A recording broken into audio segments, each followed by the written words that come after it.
is I, the Nomad, coming to you live from the wastelands of the internet. Once again, folks, once again, to give you the news of the day, the news of the week, and what we've been missing this whole time. All right, that I've been, you know, in seclusion, let's say. Seclusion over the last things. Good morning, Mr. Barkley. It's nice to see you up and early so well this morning. We're going to start fairly quickly because I've just got some commentary to make here. Let's start with this one. Russian soldier rams truck into Putin's prized Su-25 fighter jet. Report. Okay. From Isabel van Bruggen, news reporter. A Russian reporter has rammed a truck into one of President Vladimir Putin's prized Su-25 jets, rendering it unusable. Newsweek has contacted the Russian government for a comment via email. Here's why it matters. It adds to the many military jets Russia has lost throughout the war in the Ukraine. Russia's Air Force has suffered extensive casualties, both in cases of friendly fire and as a result of Ukrainian forces shooting down Putin's military jet. Okay, let's stop this nonsense right off the bat here. Okay? Let's stop this nonsense right off the bat. How is an Su-25 a prized jet by Vladimir Putin? You see, this kind of over-exaggeration, all right, at the same time, this person would probably bitch about Trump's bombastic nature. Oh, he's lying. Well, you're lying too then, bitch. Okay, Isabel, excuse me. How in the world is a 50-year-old platform, and I'm not exaggerating, folks, this first flew in the 1970s. This is a 50-year-old platform. A prized Su-25? Prized? Really? If you said an Su-57, I'd disagree. I can agree with it. Disco plate. Okay? And I'm not,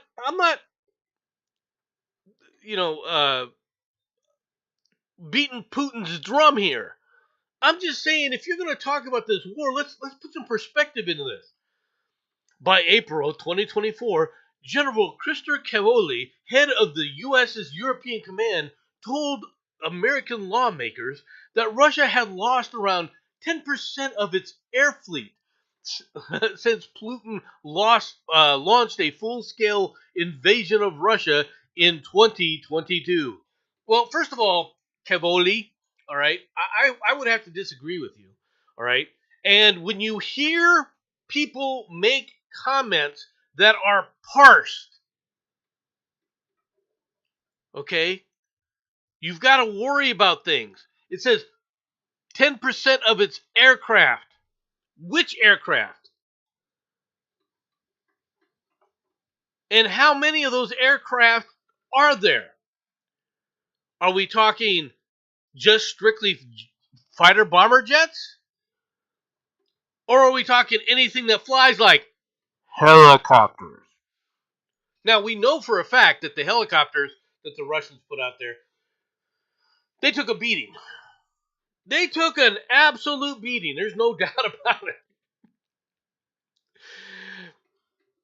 The ideas that that the Russian military had about how helicopters work with ground forces, all right, without any kind of air supremacy, and the fact that the enemy does, without understanding what the enemy's air defense capabilities were, that they took a lot of casualties.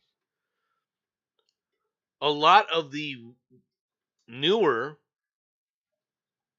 helicopter fleet did get destroyed. But if you're talking about the amount of airframes, total airframes that the Russians have, I'm sorry, but I don't believe that. I don't think this person, he's talking to people. Cavoli here is talking to people who don't understand, who don't know just the actual size of the Russian Air Force. The Russians use their air fleet the same way that they did their tank fleet. Try and overwhelm with numbers. That was their philosophy. It's still their philosophy. If you can't sit up there and get the better technology, you'd better sit up there and be able to outproduce them. That has been the Russian mentality since World War II, folks. Now, an Su-25 is probably their most used ground support airframe. Okay, they never shied away from a meat grinder. No, they don't, and they never will.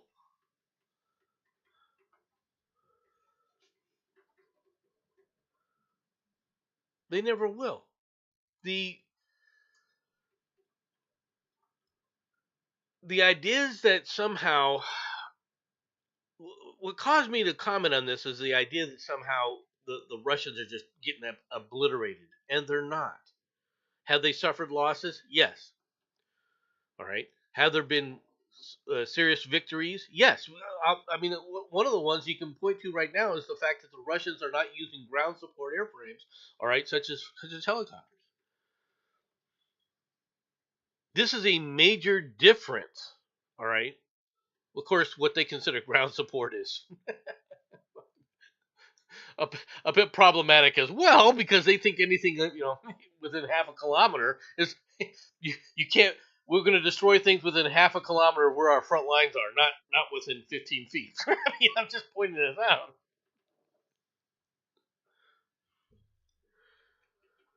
Now, as far as why this guy ran his truck into there, we have no way of knowing.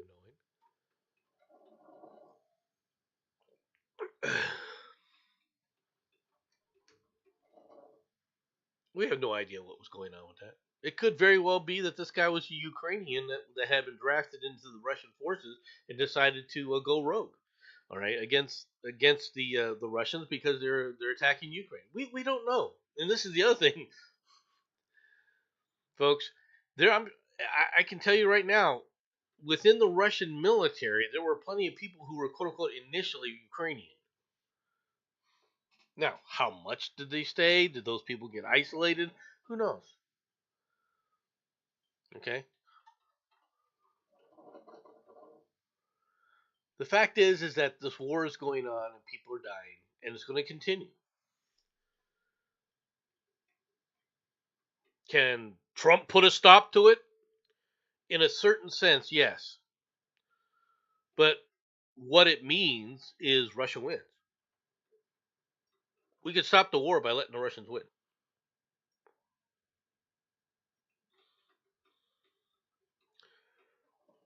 Well, no, man, we could sit up there and provide them with all sorts of weaponry, and that would.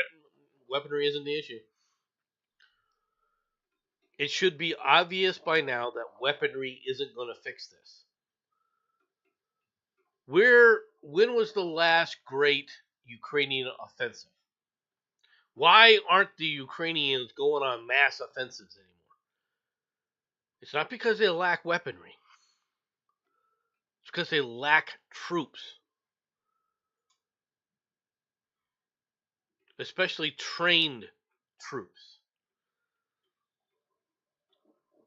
That isn't going to change. So the only way that we could prevent the Russians from winning is if NATO joined the war,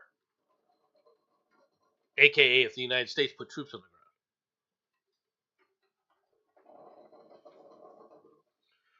So let's get to the other news. Federal judge blocks Elon Musk's Doge from the Treasury system. Orders require those who have accessed payment records without proper security clearance to destroy them. A federal judge on Saturday issued a restricted or temporarily restricted the ability of Elon Musk's Department of Government Efficiency to access the Treasury Department payment system, saying that doing so was necessary to prevent the potential disclosure of sensitive and confidential information.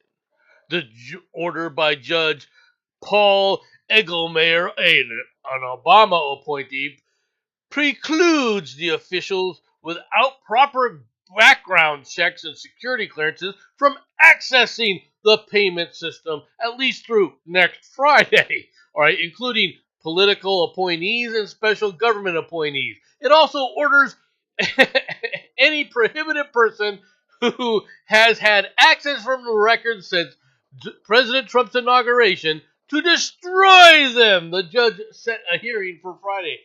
This judge is he knows he's going to lose, right? Now, he's made some stupid comments, right?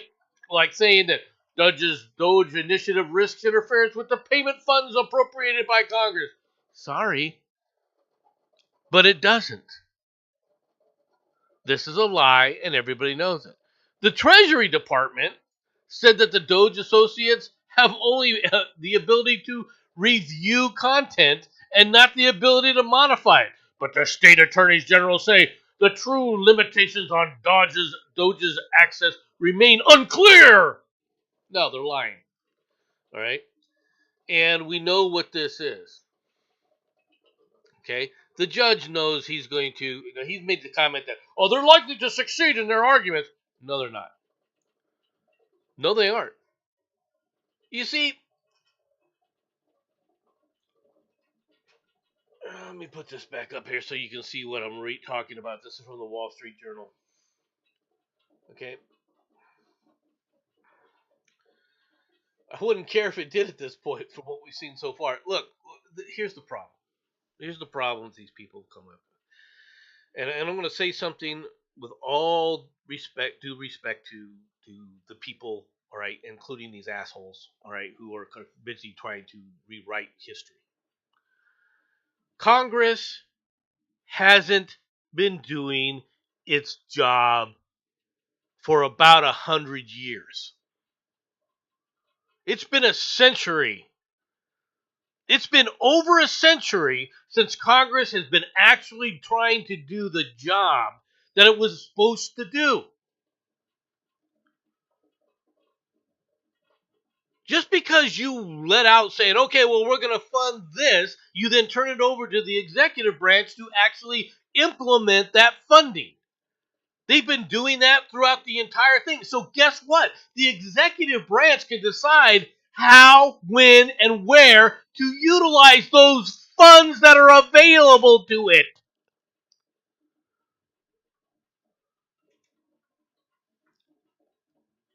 And under how it sits up there and puts those funds under the restrictions given by Congress. Otherwise, it would be a congressional program. Do you get the point? If Congress doesn't want this to be under the executive branch, then they could have put it under their own auspices. But see, they didn't want to do that because, quite frankly, they're incompetent. And most of them understood that. So what you have is a bunch of slush fund crap. But once again, we're going to run to the judge. Our judge blocks Trump from placing thousands of U.S. aid workers on leave and giving them a 30-day deadline. A federal judge on Friday dealt President Donald Trump and billionaire ally Elon Musk their first big setback in dismantling the U.S. Agency for International Development, ordering a temporary halt to plans to pull thousands of agency staffers off the job. U.S. District Judge Carl Nichols, a Trump appointee, has also agreed to block an order that would have given thousands of overseas U.S. aid workers the administration wanted to place on abrupt administrative leave just 30 days to move families and households back to the United States on government expense. Both moves would have exposed the U.S. workers and their spouses and children to unwarranted risk and expense, says the judge. Nicholas pointed to accounts from workers abroad that the Trump administration, in its rush to shut down the agency and its programs abroad, had cut some workers off from government emails and other communication systems they needed to reach the U.S. government in case of emergency or safety measures.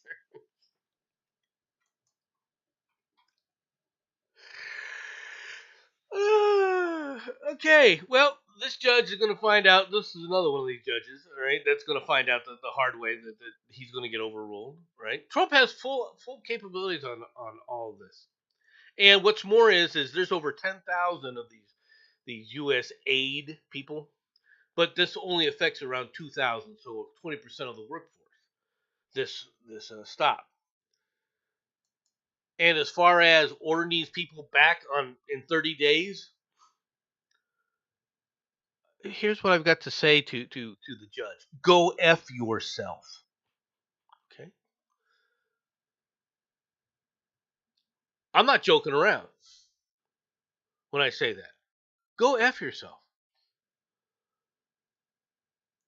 Funny how the US military can move people in 2 weeks and their families within 2 weeks' notice. Oh, you can't do that. You can't do that. You don't understand. It puts a hard. You gonna tell me they couldn't sit up there and say, okay, here's your 2 weeks. Here's your 2 weeks notice. Here's your warning order. You couldn't cut a freaking airline flight back to the United States in 2 weeks.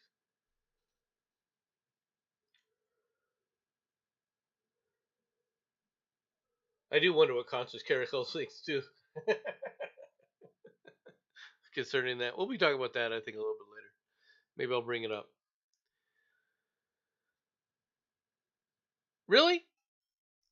Back to this. You really can't see this. You can't do that. It's too hard on the American people. You got freaking 30 days. What it means when you make that kind of comment tells me that this judge is another one of these people who just goes out of his way to screw things over, right? Because I've got the power. No, you don't. You're going to find out very quickly you don't have the power. All this stuff's going to end up in the Supreme Court, or at least in the appellate courts, and get shut down time and time and time again. They're going to get shot down repeatedly. Congress, if it wants to give aid and not do it under the auspices of the executive branch, can do that. By the way, folks, just putting it out there.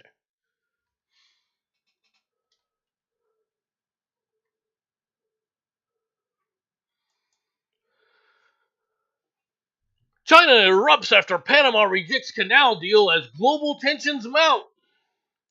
China is working on cross-continental infrastructure, and now that the Panama has backed out, they blame the U.S. for running interference by means of intimidation. They're not wrong. China has hit back at the United States, accusing it of coercion after Panama decided not to renew an important infrastructure agreement with Beijing. This move came in the wake of a threat from Washington, D.C. to reclaim the Panama Canal. The foreign ministry spokesman Lin Yian, all right, said in a press conference that China firmly opposes the U.S. smearing and undermining the Belt and Road cooperation through means of pressure and coercion. You mean the same kind of tactics that you've been using? The Belt and Road Initiative, a cornerstone of President Xi Jinping's or Winnie the Pooh's foreign policy, aims to connect China with other regions through extensive infrastructure projects such as roads, railways, airports, power plants, and more, the Associated reports the Associated Press. Well, you know what, China?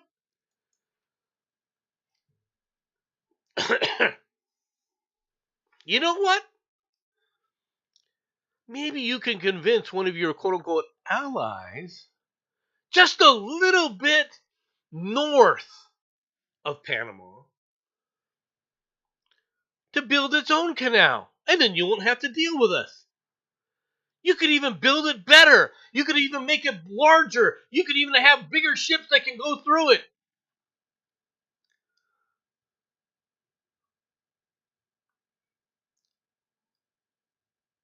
Go for it. Convince them. Convince the Nicaraguans, all right, that having a canal is the way to go.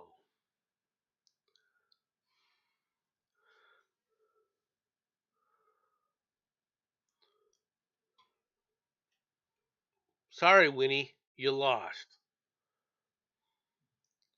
You lost, Winnie. You lost. Drug gangs in Ecuador turn to Death Saint for protection and allegedly human sacrifices. Sporting gloves and a red ribbon to ward off evil, Ecuadorian police raiding a drug den apprehensively inspect an altar of Saint Murata, a Mexican death saint, adopted by local gangs as their own talisman. The eerie statue of a skeleton shrouded in a cape, a scythe in her right hand, and a globe of the earth in her left is the latest in a fast growing number of Santa Marita. I wish that Maddie was here so he could help pronounce this. All right. Shrines found in criminal hideouts in the western city of Duran.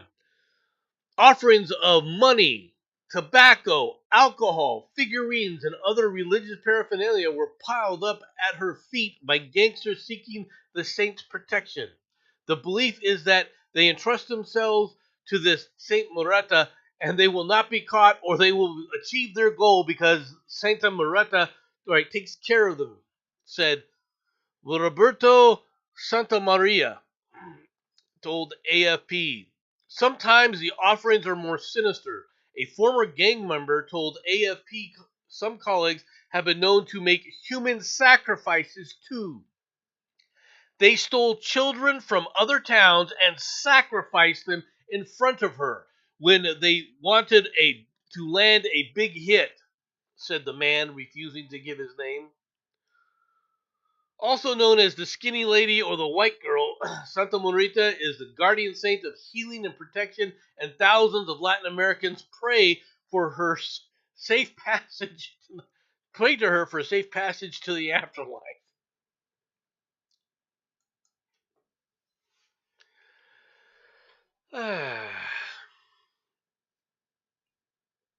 And you thought that human sacrifices were gone, didn't you?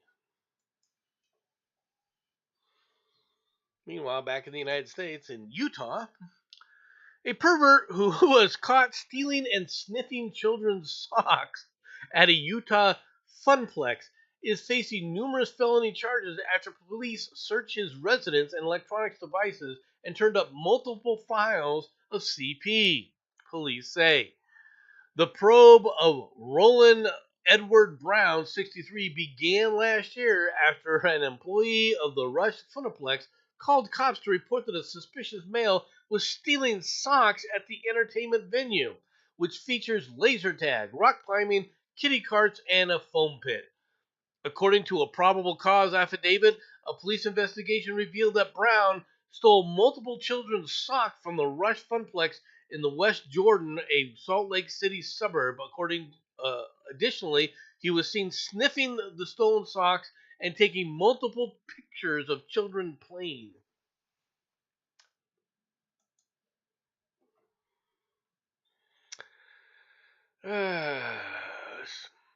He was arrested yesterday on charges of 10 counts each of aggravated sexual exploitation of a minor and sexual exploitation of a minor. He is also accused of tampering with a witness, a felony, after it was found that Roland attempted to have a witness lie to the court. He is being held without bail.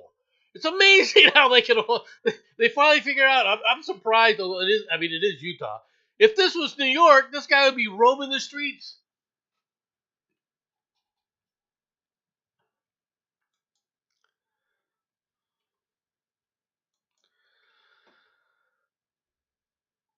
From 10th February, an EU regulation allows up to 4% of UV-treated insect powder to be contained in food products such as bread, cheese, and jams, or pasta. The EU Commission is bringing changes to the food market. The use of powder from mealworm larvae as an ingredient in food has been approved, including in baked products. This step is controversial among consumers. You're going to eat your bugs, and you're going to like it. We are going to get you used to eating bugs.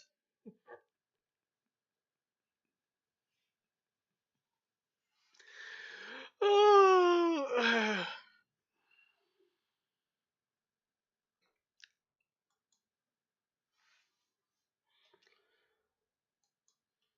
it's always with the bugs. Bud Light hasn't recovered from Mulvaney's controversy. Ex Anheuser Busch executive said.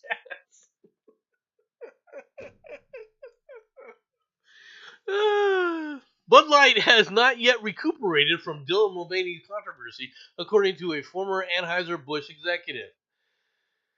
They haven't at all. All right, a former Bush president of Operation Addison Fricks said Tuesday during an interview on Fox Business. Despite the company's backing away from pushing politics through DEI and ESG policies, the damage to Bud Light is still taking its toll as they continue to shed customers. The beer brand stumbled into the controversy. No, it didn't. It jumped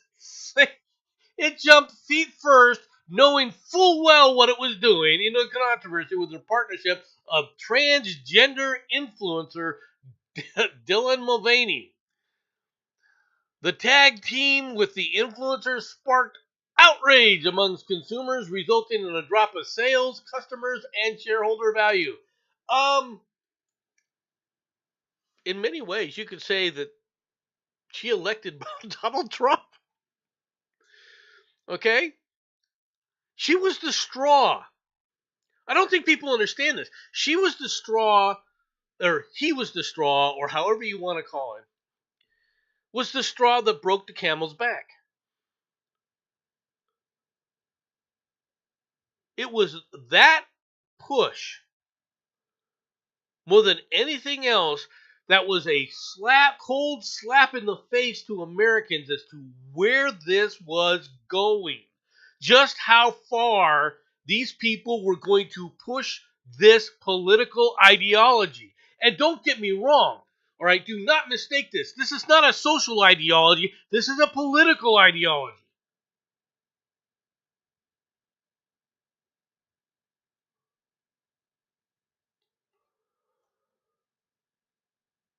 And it took the number one seller of beer in America and threw it into the toilet.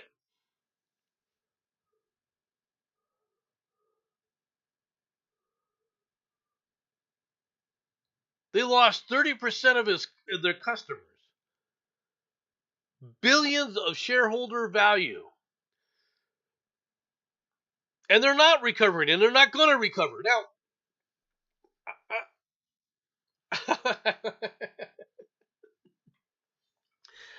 I was just about to say, Matt, the the reality is Bud Light is terrible. It's not good tasting beer. It's not a beer that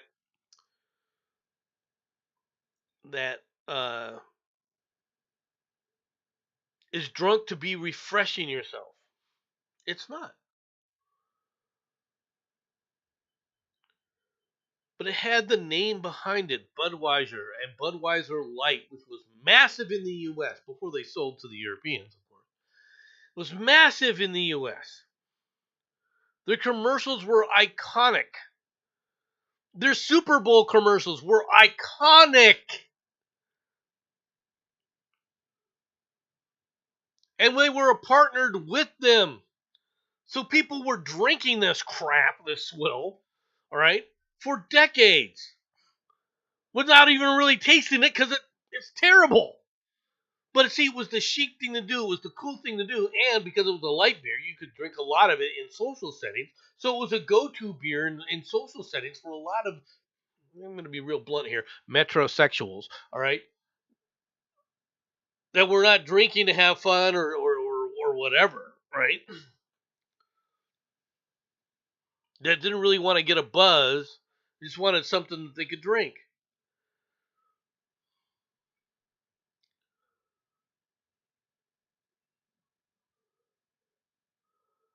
but it hasn't recovered. And what it did is it pushed it in everybody's face of just how far out of control this crap had gone.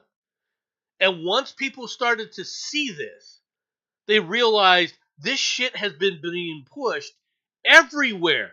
The next target was Target. When Target came out with their freaking, oh, we're going to have our tuck-friendly bathing suits and everything else, and it was pointed out that they were pushing this on kids, people started to realize, wait a minute here.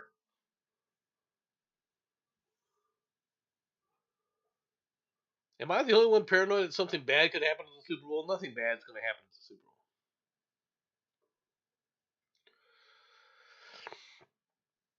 I don't think so.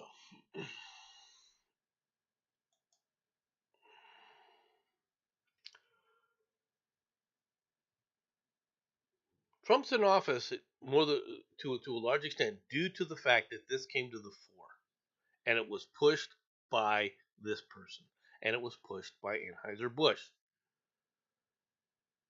and the resulting backlash expanded exponentially, and in spite of everything the press did, the full court press the press did to try and stop it, they realized, well, it's out of our control. We're going to have to give up on this one. And they did. Don't get me wrong. You haven't heard anything about this thing coming from the press really anymore. The problem is then came the second shoe, right? And the second shoe was the press's attempt to cover for Biden, right? Again, right after his absolute disaster in the debate with Trump. That was the second shoe. It wasn't the first shoe to drop, but it was the second shoe to drop that said, okay, you can't trust the press with this shit anymore.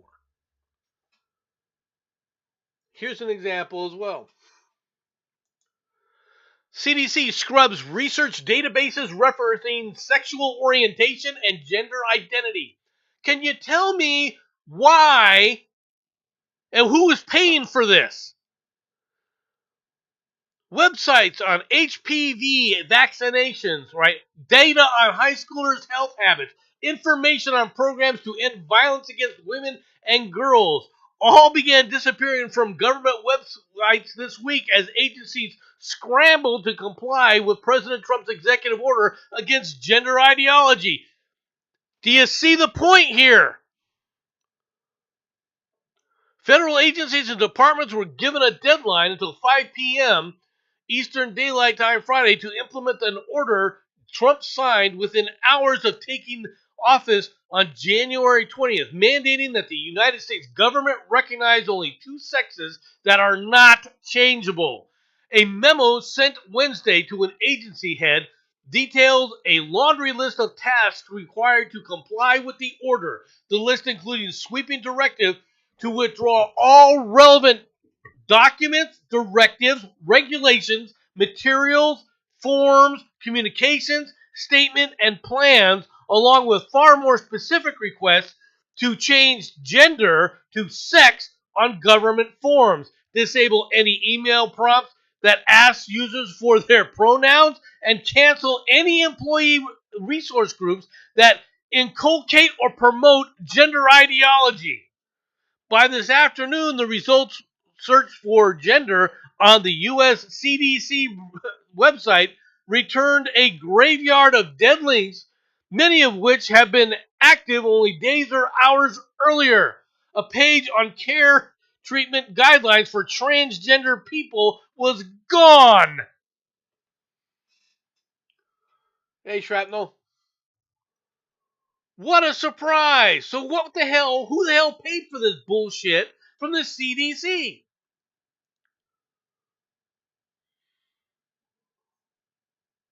The removal from health resources is deeply concerning and creates a dangerous gap in scientific information and data to monitor and respond to disease outbreaks. How so?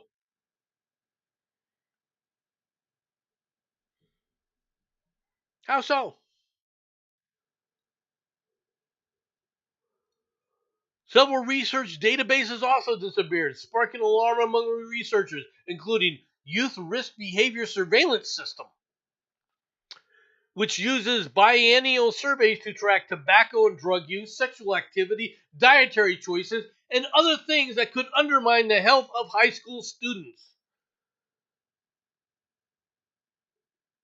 So the government is busy trying to track tobacco use, drug use, sexual activity, dietary choices, and other things to, all right, from health high school students. Do you think the CDC might be a bit bloated?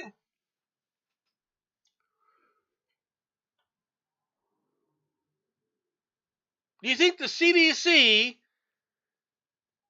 might have been doing things that it had no business instead of Center for Disease Control? Do you think maybe they were involving themselves in things aside from trying to stop infectious diseases, which is what their goal was?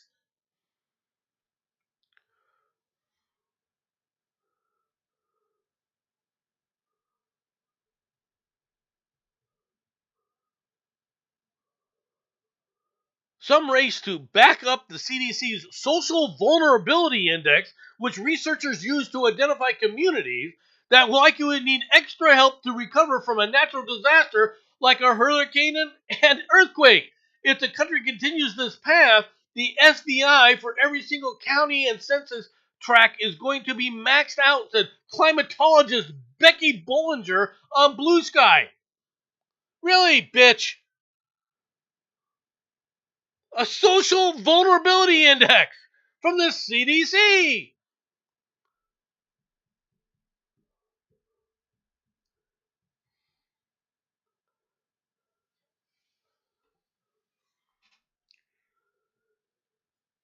Do you think maybe the CDC is getting too much money? Do you think the CDC maybe is involving itself outside of the scope and the results were seen during COVID, folks. The mistakes, the repeated mistakes coming from the CDC during the COVID pandemic are legendary.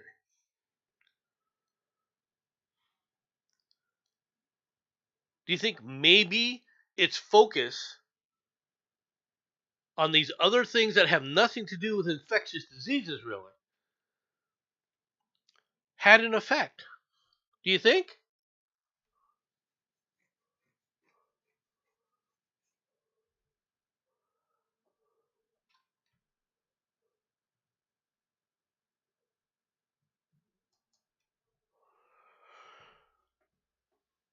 Mark Almond.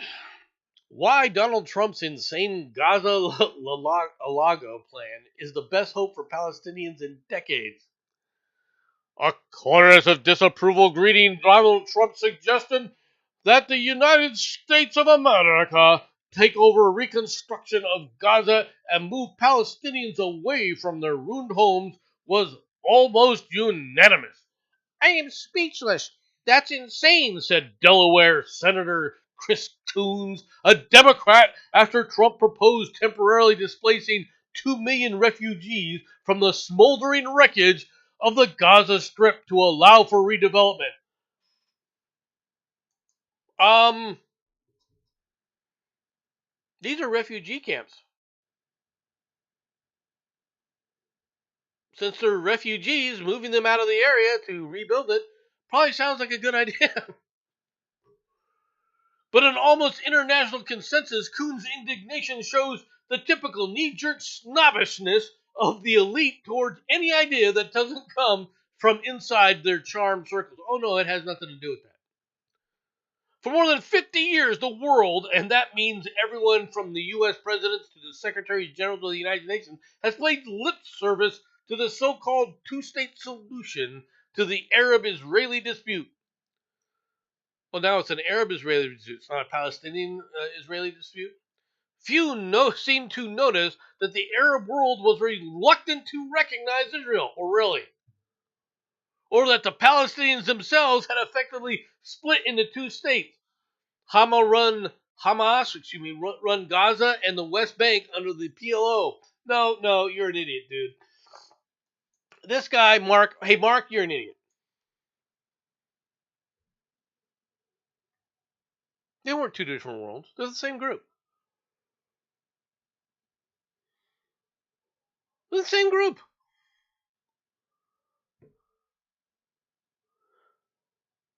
And you totally miss what Trump did.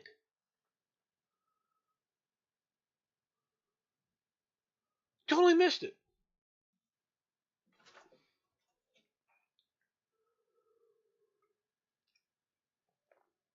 I'm going to wait and see where Trump is going with this. I would rather not be involved at all, but but we'll see what happens.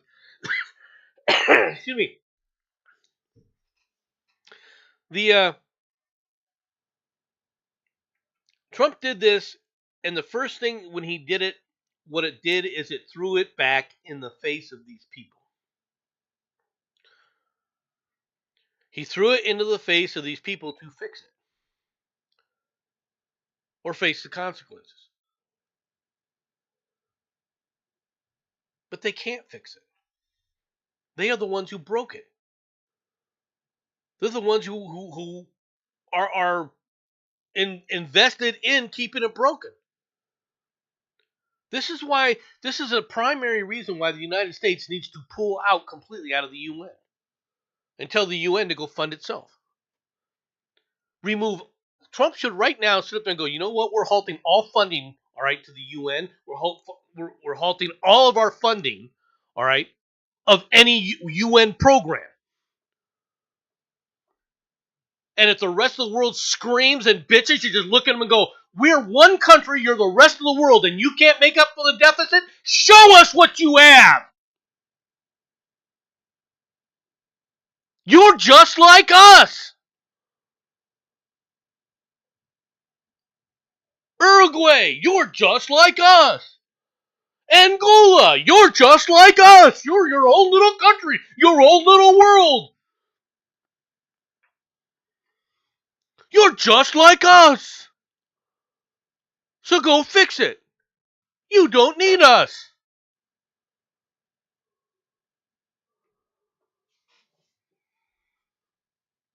Right?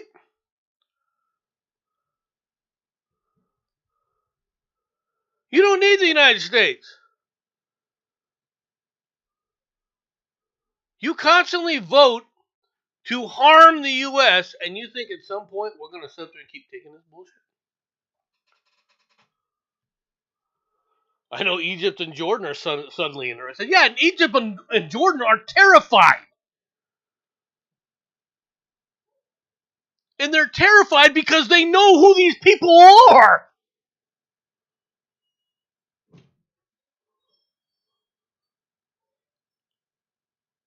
If you don't understand why these two countries, the two countries that are right there, are terrified, all you have to do is take a look at history. Once upon a time, there was a great leader of Egypt named Sadat. And Sadat was a true leader. He truly cared for the Egyptian people. And he was assassinated by who? A Palestinian refugee. Then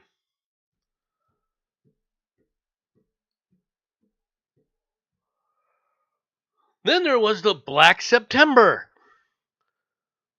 where Palestinians attempted a coup in Jordan. And then were, surprise, surprise, upset when it failed, and the Jordanians kicked them all out.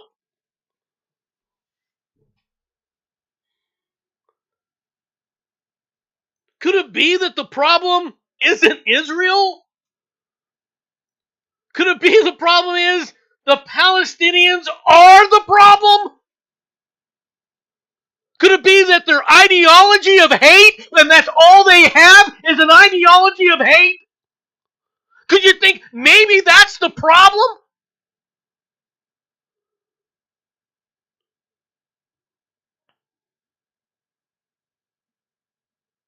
No one wants to take these 2 million refugees. Well, I tell you what, there's a lot of land sitting there in frickin' Saudi Arabia, and I would demand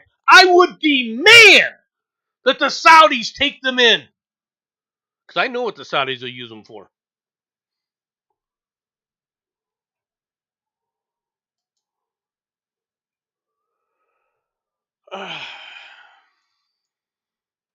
For the British people.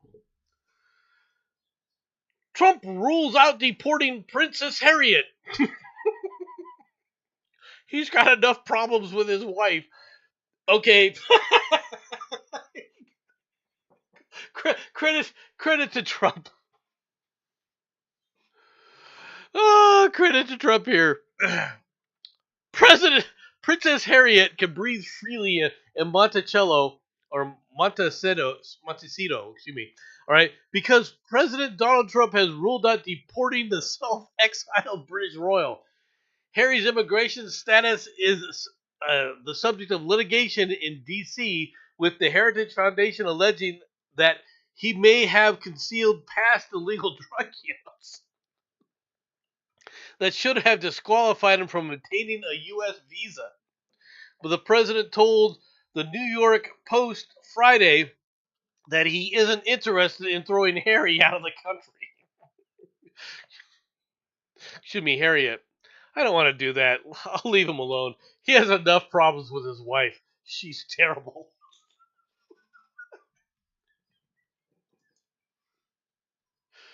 I shouldn't rule out sending Harriet to take him.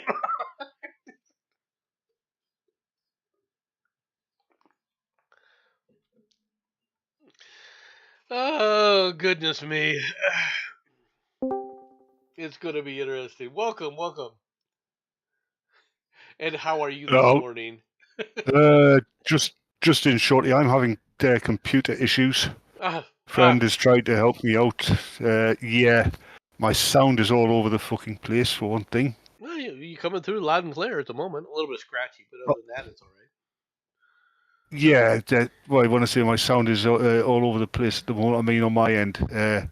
Videos, games, can't play games anymore because of it. Oh, that's annoying. Yeah, I think it's the motherboard's going. Cryptic thinks it's the motherboard going. Could be. Well, is that where your sound is integrated on the motherboard? You don't have an individual sound card. Most aren't don't Well, have it's part of the individual graphics card, but it's part of the graphics card, but that's part of the shit that's going down, if you know what I mean. Yeah. We're just doing this story so you can look at it if you want. Yeah, your story. Yes. Hello, Matthew. So, what do you think? You think Harriet should be allowed to stay in the country? Back here. Yeah. Well, I mean, Canada's just a hop, skip, and a jump up north, right? Canadians will take They you. don't want him. Sure they do. They want everybody, don't they? They're the peace-loving group of people. Yeah, but he's white. He's white, he's straight, and he's male. They'll never take him. Ah, is that the situation? But I like that. Trump rules out deporting. He's got enough problems with his wife. Well, exactly. I think that's probably more insulting than deporting him. Okay, is it insulting or is it just honest? Yes.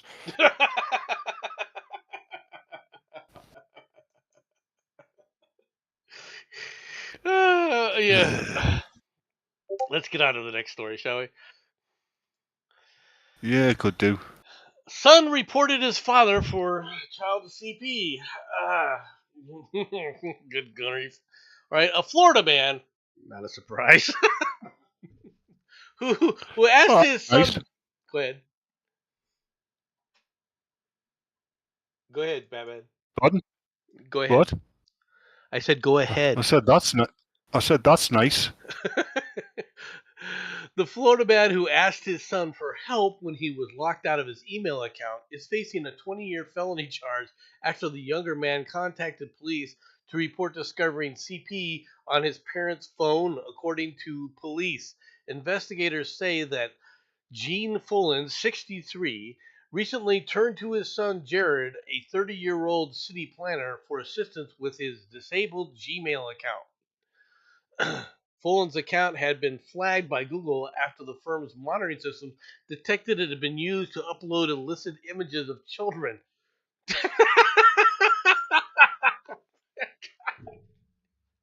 You just...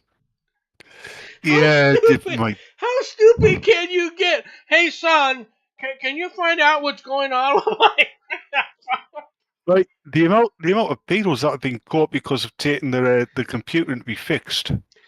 Oh my goodness! All right.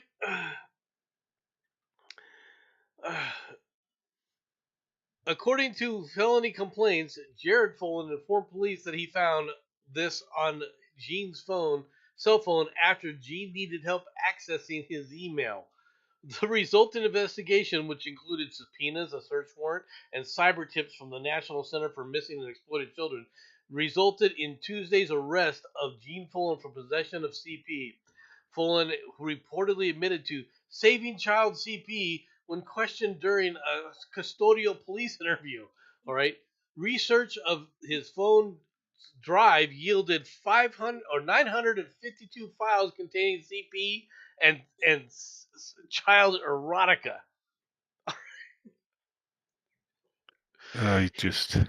He lives in Kansas City and was freed from custody yesterday morning after posting a $100,000 bond. Now, what a surprise! Now, earlier I did a story of a guy who was arrested sniffing children's socks, all right, at a Funaplex in Utah. The judge said, "You're being held without bail, right? No chance for bail. We're not letting you go." Florida, $100,000, let him out.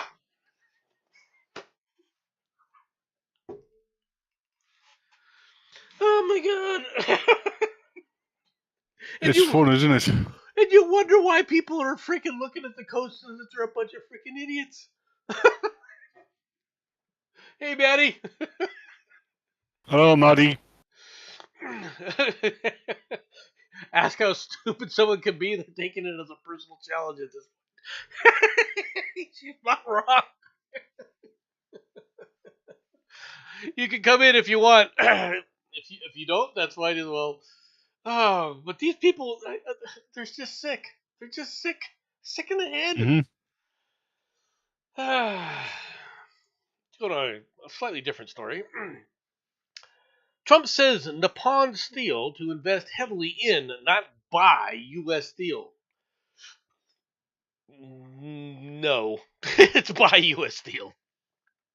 All right, President Donald Trump said Friday that Japan's Nippon Steel Corporation will no longer seek to fully own United States Steel Corporation, all right, but it will invest heavily in the struggling U.S. producer. At a joint press conference at the White House, following a meeting with Japanese Prime Minister Shigeru Ishida, Trump said multiple times that the company planning to make the investment was Nissan Motors Company. A U.S. official later confirmed that Trump was mistakenly referring to Nippon Steel as the Japanese automaker. I like the idea. U.S. Steel is a very important company to us, all right? Trump said, adding he will mediate a deal between the U.S. and Japanese companies.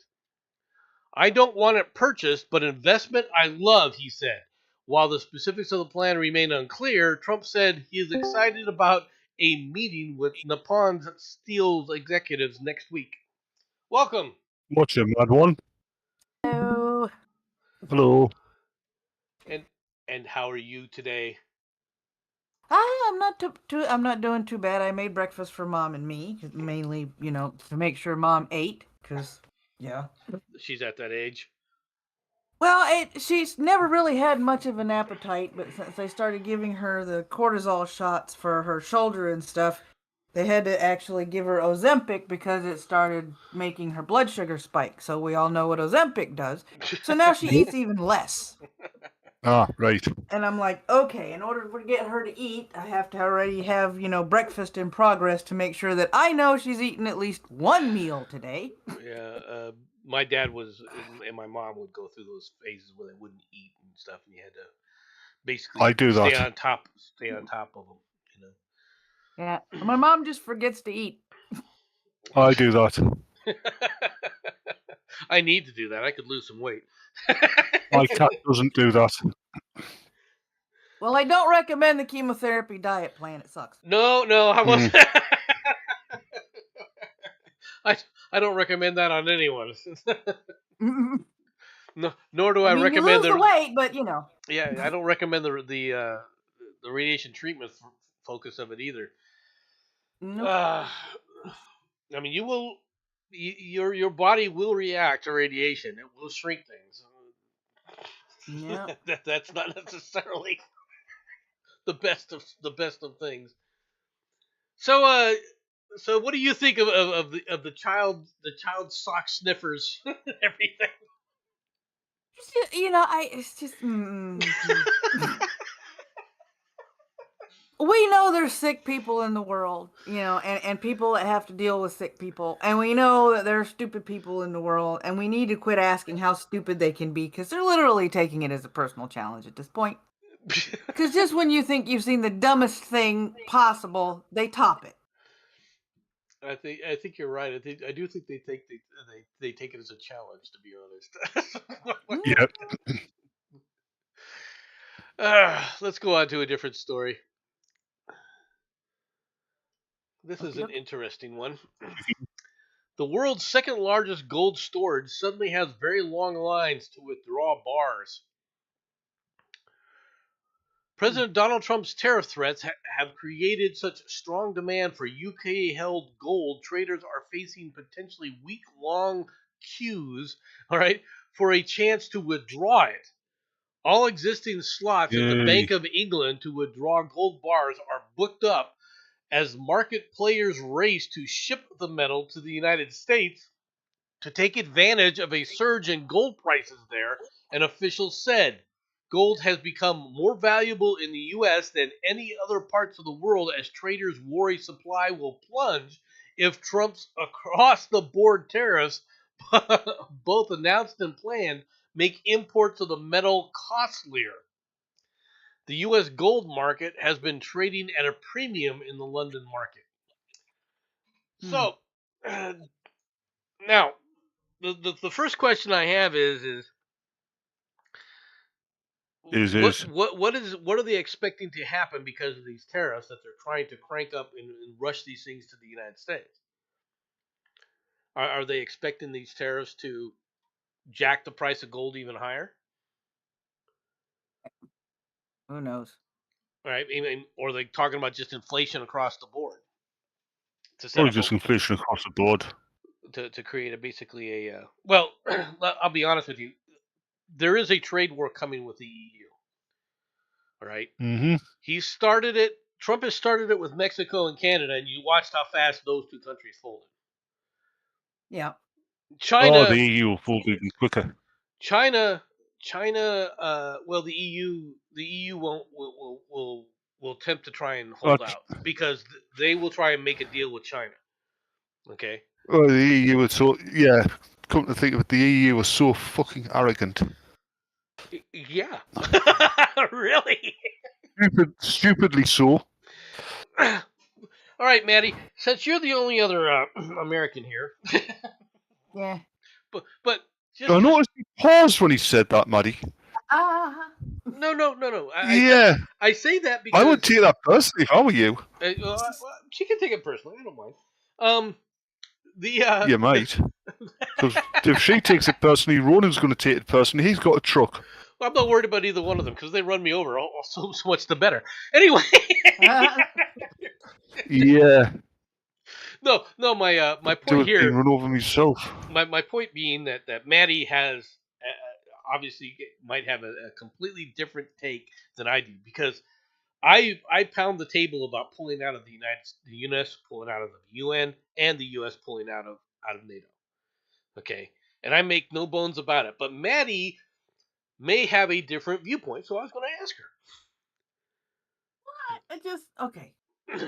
I wasn't angry when he pulled out of NATO, and I really could give a shit less about the United Nations. As a matter of fact, pulling out of the United Nations, I would like to start charging everybody that's still in that building rent, seeing how we're putting up the fucking land for it and the building. You should have from the get-go.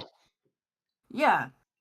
And it's like, we're fronting most of the money. We are the ones that have the building on our soil, so it's our risk, our shit, and we're paying most of the money. And everybody's like, oh, we're just going to come. No, because you guys are ineffective. And it's like, and they're fucking hypocritical too. It's like, oh, we're all about humanitarian works. Right. Then how come 3 of your seats are Cuba, China, and Russia? Well, I didn't say which on the humanitarian panel. I mean, come on. Oh yeah, well, you also include such other wonderful stalwarts as Iran, Saudi Arabia, Venezuela. Oh, I've got in the last Uber ride I took. I was talking to a guy from one of the countries in Africa. I forgot which one. Nigeria? We got on the topic of the UN. No, it wasn't Nigeria. We got on the topic of the UN, and I told him about the 3 seats off the top of my head that were on the, Humanitarian Aid Council. And he goes, who else is on there? So I looked it up. And when I started listing the African countries, he started laughing his ass off, and he's like, most of those are in the middle of their own civil wars. Yep. This is the issue. It's one of the reasons why I do think the United States. Now I have warned people before that that the way things are going within the United States today, for the people of the world who want to keep listening to the press, you don't know what you're talking. You don't know what you're doing. There is a building isolationist movement in the United States. Okay, now I'm not an isolationist. All right, I'm not an isolationist. All right, but if that trend continues the way they keep pushing this right now, you're going to see the United States withdraw everywhere. At some point, the U.S. is going to say, "Okay, we're picking up our ball and going home. You guys have fun." Well, I mean, I've always had the belief, and I don't think it's ever going to shake, that we can't continue being the world's police, and we can't keep being the world's nursemaid when we have our own problems here at home. You can't solve the ills of the world when you have your own ills at home. Ills at home? Ills at home? Man, you can't be talking about, LGBTQ comedian Corey O'Brien sets out on a politically charged tour to visit red states. Oh, be still my heart. Are you freaking stupid? Right? Yep. Laughter usually brings people together. That's what comedian Corey O'Brien hopes to do with his brand new comedy tour called The Red Tour. During his thought-provoking tour, the self-described hardcore liberal guy or gay Democrat will travel to 4 states that voted for President Donald Trump and have an open discussion about certain issues that have been appearing in the news. Speaking exclusively to The Mirror, the 33-year-old Pennsylvania native explained why he thought it was important to embark on the tour. I feel like after Trump won, a lot of people that were just in his corner were just like, perfect, now you're going to go off into the shadows. And I feel like I spent 33 years coming out of the shadows, and I'm like, no, there's no way in hell I'm going to allow a person or people to make me feel like that again. Oh, really? Going to the red states are going to make you feel like that again? It's just, I love our LGBTQ friends that think like us, that just want to exist in public, being their own person. They don't make any waves. As a matter of fact, the only time you see them getting aggravated is when people like this open their mouths and say shit. I mean, these activists wonder why they're getting pushback, and it's because every time they open their mouths, they make it worse for their own damn community. I don't care who you are. I don't care what you look like. I don't care who you screw. What I care is when I strike up a conversation with you, are you going to be civil or are you going to be a dick Because if you're going to be a dick to me, you're going to get what you give. I've noticed this about you, Maddie. Yeah, I mean, I don't care. I've got friends from all walks of life, all sexual orientations, everything. As long as you treat me civilly, you will get that in return.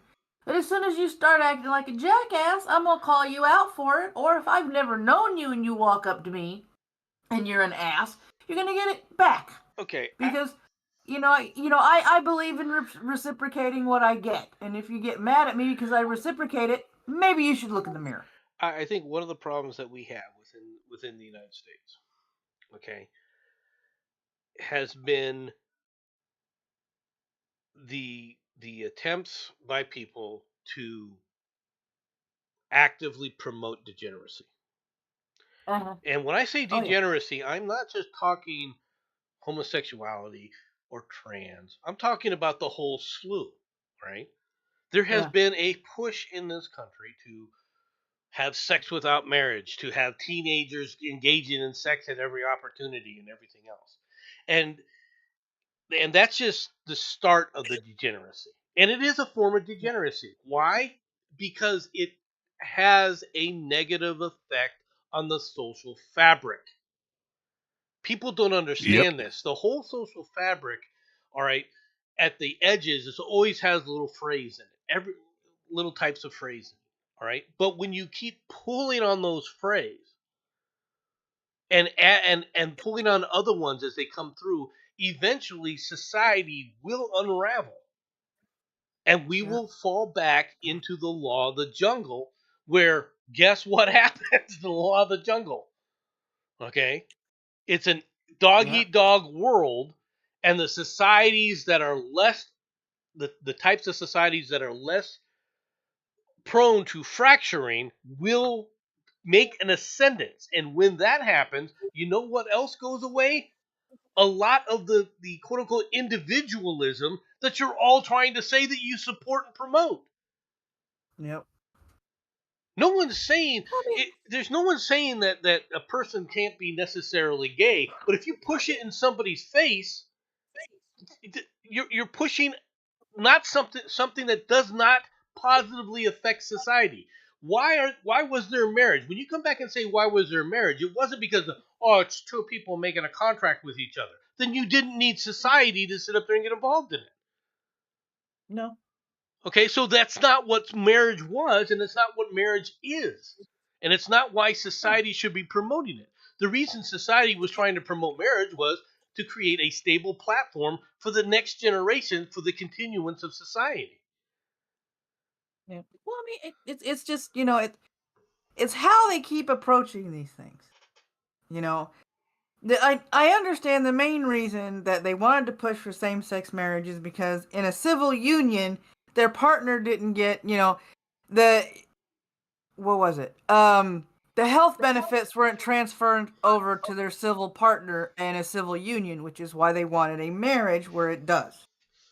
Instead of lobbying to get the fact, to say, okay, we're in a civil union. Yes, it's a same-sex union. I would like to share my health benefits with my partner, and them going, okay, let's discuss this and see if we can make this happen.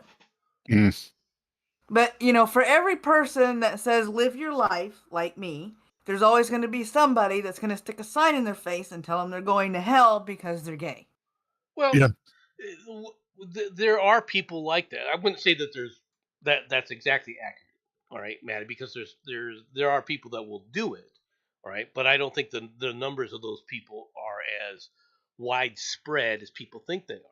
They're used they are spread by the press. The press makes them look like groups larger than it actually is. For example, that West Baptist group that was protesting. Yeah, Westboro Baptist. Yeah. Yeah. How many people were actually part? Well, no. There is still that religious group still exists. Okay, but it always has. But it's never been very large. It's been less than, I think it's less than 5,000 people across the U.S. Probably. But I mean, but they were promoted at every opportunity. But the media does that all the time. Mm-hmm. Well, yeah. They do it with, that's why, the whole BLM movement started, because the media was only highlighting, black, crimes against, quote unquote, crimes against black people from the police on the media, and it was only, this cop shot this black guy all the fucking time without, being, what's that word again? Objective. Well, they do it all the time. They weren't even objective with George Floyd. They lied to people. Yeah. They lied to people about the whole George Floyd. Look, you can say what you want about the image that people saw, but what the image that people saw was not the true image of what was really going on, number one. And number two is all these people that come out and bitch about all this stuff, you know what? All you have to do is go out there and be a police officer for a little bit, and then you come back and tell me how you're going to do these things. Because you don't know what you're talking about. George Floyd... we have a... Now, MC, you have to be careful. Remember, I live in Minnesota, where we worship Saint George of Floyd, patron saint of fentanyl and fuck the police. All right. Now, the worst part about this is they keep coming back with if this had happened to a white guy, you guys would be up in arms and demanding it. No, we wouldn't, because it happens to white people all the time. It happens to white idiots all the time, and the other white people around them are going, "Good, you were a dumbass. Yeah. You deserved that." Now, but we've gone, because of the media, we've gone from, if you break the law, or if you're, or if you resist arrest, or if you do something that is absolutely illegal and you're white, it's not highlighted. However, if you do something when you're one of the oppressed minority, then the oppressed minority didn't do anything wrong, and it's all the cop's fault. Well, like, obviously that guy who got shot by that cop was trying to help him secure his revolver in his holster. Right. You're talking about the John Brown thing where they blew the Ferguson thing out of proportion? Yeah. Which is another one. It's just another example of this kind of nonsense. Right? The real problem is the reason they support it isn't because it's black versus white or anything else. It's because how can they help damage society more? Because these are the same people who want to damage society to rebuild it in some kind of socialist utopian version. Right? And that cannot exist. Not doesn't exist. Can't exist. Utopias can absolutely exist. But it's only a utopia for the few. For the rest of us, it's a dystopia. Yeah. Because utopias require a lot of slave labor to keep them running. Yeah. Can't disagree with that. I cannot disagree with that. But this guy, Corey O'Brien, dude, you don't understand society, and you don't understand what degeneracy is. If you're engaging in sex, outside of a marriage thing, you're engaging in a form of degeneracy. And I'm not saying that. I'm not going to call you a bad person or say that you're, you're going to hell or anything else. What I'm going to say is you're engaging in a form of degeneracy. When you drink alcohol to excess and are drunk wandering the street, you are engaging in a form of degeneracy. When you take an illicit drug and do the same thing, you're engaging in a form of degeneracy. And the more that this is, the more social constraints. Before, if you had sex outside of marriage, were you thrown in jail? No. Were you looked down upon? You were shunned. Yeah, well, yeah, you would get shunned. That's true. Yeah, even if you were a man. Okay. Contrary to the feminist's opinion. All right, you would get shunned. That is true. All right, but it wasn't "quote unquote" illegal. Okay. No. Hold on a minute. When you remove all of those stigmas. Hold on a minute. No, Matt. If you're drinking Bud Light, you're probably already in hell.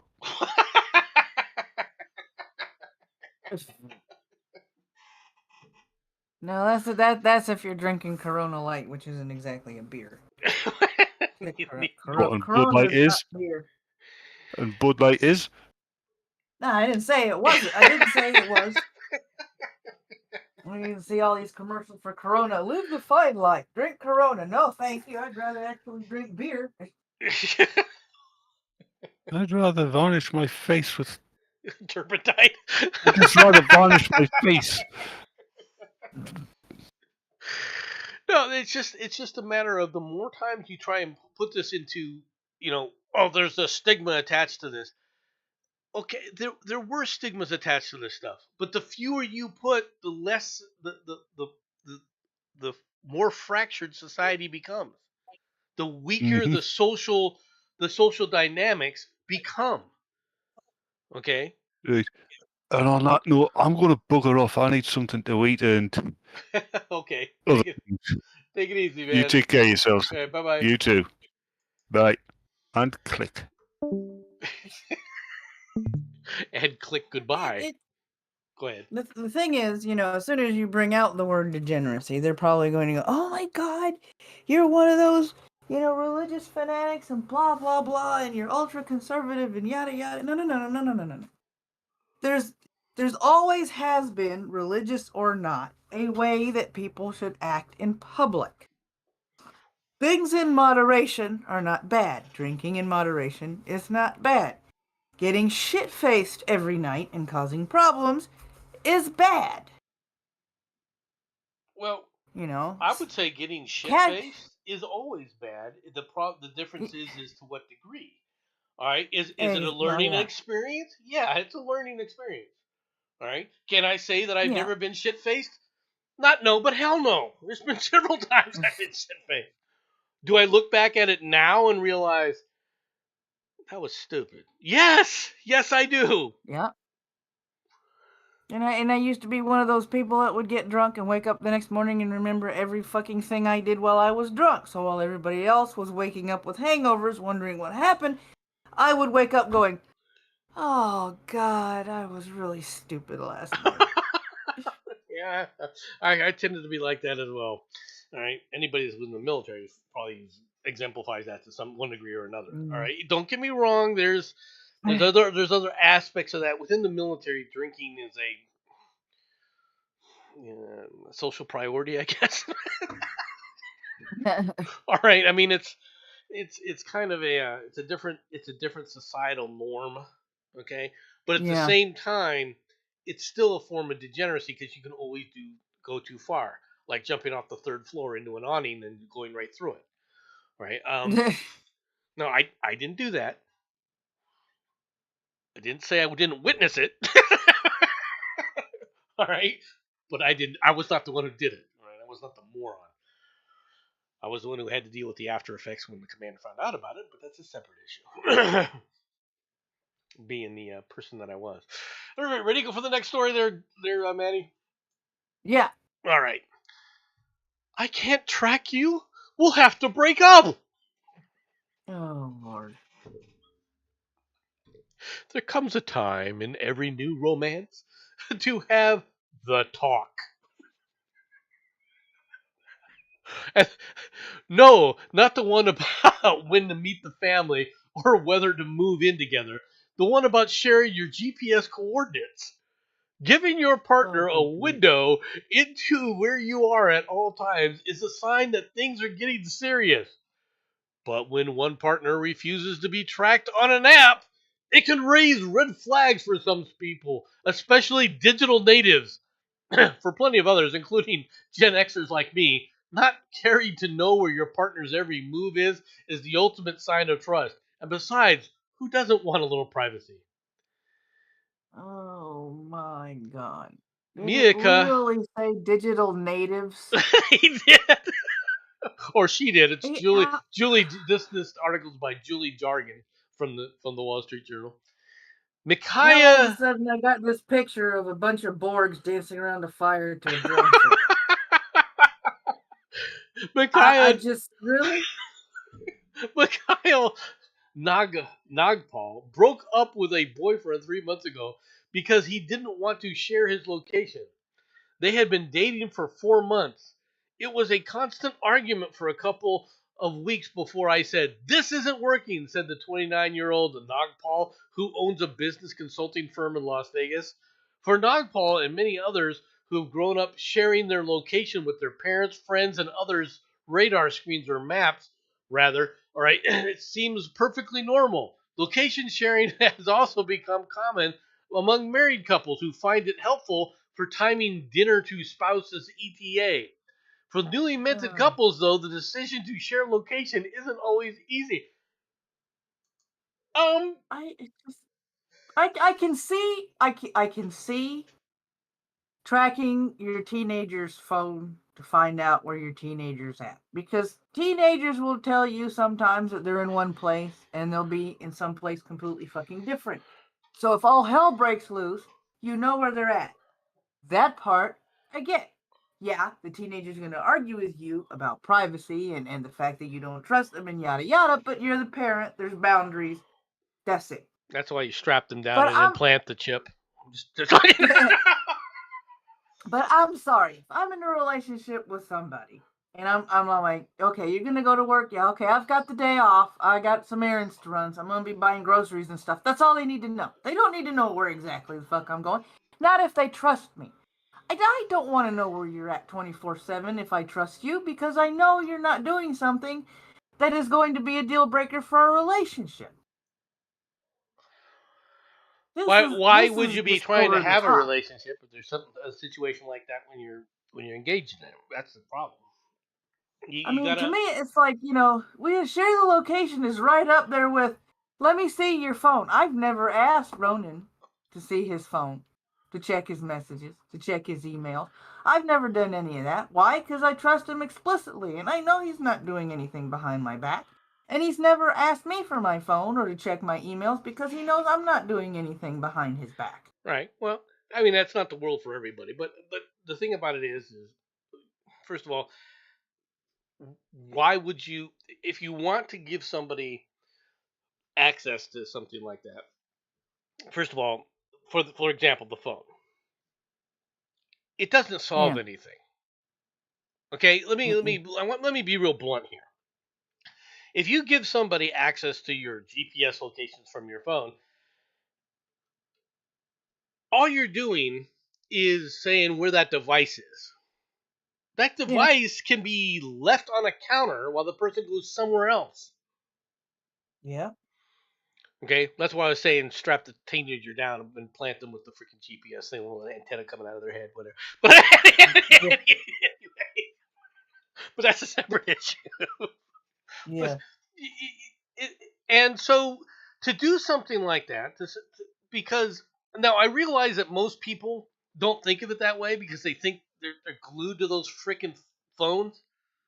All right, they never grew up in a world where cell phones didn't exist yet. Exactly. Okay, back in the day where you had rotary dial phones, and you thought you were freaking high tech when you got the ones that were just push button. Right? Right. Okay? I mean, I just want people to understand this. There was a time period. I don't even know. I'll be honest with you. I don't even know if rotary phones would work in today's society. If I hooked a rotary phone up, I'm not even sure that you could dial somebody right now. Really, because is the system still there to accept the rotary? Click click click click click click click click click. Right. And that's the world I grew up in. Right. I grew up. There were no cell phones. In the 1980s, when the 1980s, when the cell phones were first beginning, the idea of cell phones were first beginning. It was like carrying a briefcase. Brick. Okay, mm-hmm. Yeah, a brick. You had a suitcase, and and some people, I don't know why, quickly thought of it as, ooh, look, it's a status symbol, right? Because only really important business people had those things, right? Yeah. And so I went through that process, and then of course, as time goes on, they become okay. That you got a regular phone. You remember the old Nokias? Oh yeah, those indestructible things, right? And it was like push button. You didn't have text features or anything else. You just had to add as a phone. And Yeah. at that time, what also became quite ubiquitous for people to carry around in their pockets were pagers, right? And I'll be honest with you, I hated these things. I hated them because you no longer. It was like having a work leash constantly on you. Yeah. Yeah. Okay. I had a pager, but I had a pager because I was a single mom and I was going to school and working. So if anything happened to Paul, I needed to know. I had a pager because my company said you will take a pager and you will answer when we call. Mm-hmm. Right. What I always thought was comical was working at the convenience store, ringing people up. One person's pager goes off, and 5 heads go down and check their belts. Yeah. Now, granted, pagers. Let's be honest, pagers didn't last very long. Well, for the most part. Nope, they didn't. Okay. Because cell phones became even that more ubiquitous, so that everyone could afford a freaking cell phone. Cell phones went from being back in the 1980s. A cell phone was like $10,000, right? Now, for those people who don't understand it, that's like $100,000 today. Yeah. You couldn't afford it. You couldn't afford one. The average person could. You didn't want to afford one. See, Maddie grew up in the era where when you made a long distance call, you tried to keep it short because you were worried about the bill. Yeah. First cell phone I had was, 500 minutes is so many a month, and here, sign this contract. But if you go over those minutes, oh hell no.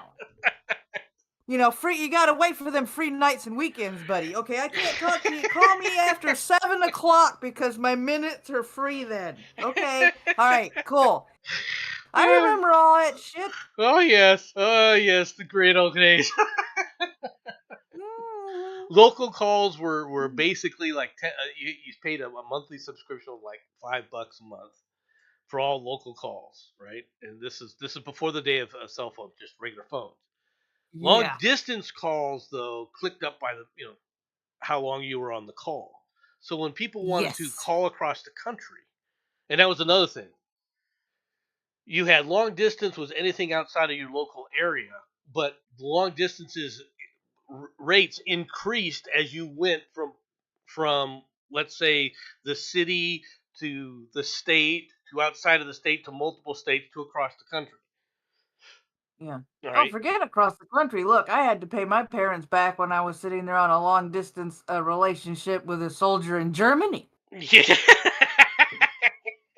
I remember those things. First time they got the phone bill, my mom was like, excuse me. Yes, ma'am? You owe me $350 for that call to your boyfriend in Germany. Right. Can we work out some kind of payment plan? That's what it was like. All right. Now you can call that guy in Germany and your bill won't even see it. Right? Because it's all part of the same digital divide and everything. So technology has made some things better in a certain regard. But the problem is that people think these things are attached to you now. Yeah. I'll be honest with you. Let me ask you, because I'm sure Maddie's done this too. How many times have you got your phone somewhere because you just set it down and ignored it for a while? Oh, yeah. You come back and then all of a sudden you realize, oh, I got to do something on the cell phone. And you realize, where the hell is it? Why? Because we don't carry it with us all the time. No. We don't want to carry it with us all the time.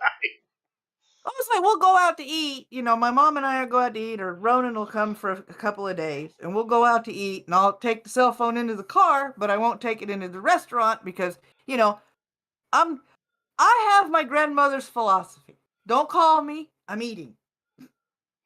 Yeah. The problem is, with my luck, by the time we get home, it's going to be about 10-15 minutes before my brain goes, hey, stupid, you left your phone in the car. Yeah.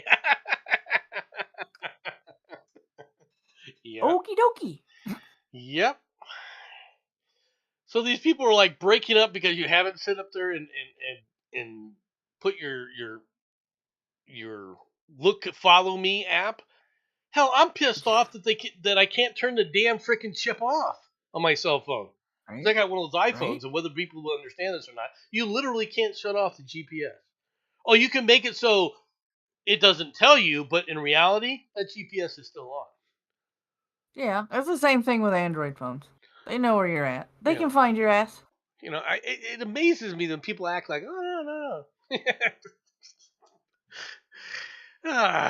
Anyway, on to the next story. Mm-hmm. The DC tragedy. Okay, third soldier on board the doomed Black Hawk chopper revealed as former White House aide 28. All right, as the DC crash victims are remembered. All right, the female co-pilot Rebecca Lobach, 28, tragically died in a mid-air collision alongside 66 others, including 2 fellow soldiers and 64 passengers and crew on the jet. Okay. Okay. Why am I doing this story? I'm doing this story because a new data has come out which confirms something, and I want people to understand certain aspects of things. First of all, the flight, the military has now stated that the flight that she was taking, that she was recertifying her credentials to be an Army pilot. Does that make sense? Okay. Yeah. Okay. Okay. So that you can say that it's training, but technically it's not. You're on a certification flight, right? And the person who's there to recertify you, all right, they call the instructor, but he's not instructing anything. He's not supposed to. He's supposed to only annotate things that he saw wrong so that they can evaluate whether or not you are safe enough to be a pilot. Does that make sense? Yeah. The other thing about this, it tells me it's been a while since she was flying, right? Mm-hmm. The reason I bring this up is because there's too many people go, well, that instructor should have told her she was flying too high and they should have made sure. It doesn't work that way. And the reason it doesn't work that way is she's the captain.